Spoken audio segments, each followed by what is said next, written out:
क्या सोचा तुमने उस बारे में? जब तुम उस लड़की से मिलो तो कह देना कि बहुत परेशान हो और पैसों की जरूरत है। कहीं वो मुझे कर्ज न दे दे, शर्मिंदा हो जाऊंगा मैं। देख लेना, वो लड़की तुम्हें एक फूटी कौड़ी भी नहीं देगी। चाहो तो शर्त लगा कर देख लो। दुआ चली गई। बेटा क्या हुआ है? झगड़ा हुआ है, बच्चों के कमरे के वॉलपेपर्स फाड़ दिए गए हैं। दुआ, मैं डिवोर्स लूंगी। किसने किया? बेगम। डायला, क्या आप लोगों ने फाड़े हैं? पूरी दीवार पे खंजीर की तस्वीरें थी। नायला के साथ फाड़ दिए सारे वॉलपेपर्स। क्या पहले मुझसे बात नहीं करनी चाहिए थी? तुम अभी जाओ और अपनी बीवी को लेकर आओ। दुआ घर छोड़ के चली गई है।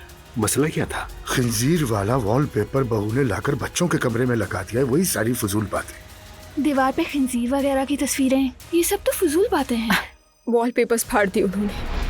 और जैनब साहिबा तो वैसे ही लड़ने का मौका तलाश करती है। तुम वाकई तलाक ले रही हो दुआ? ऑफ कोर्स तलाक लेगी।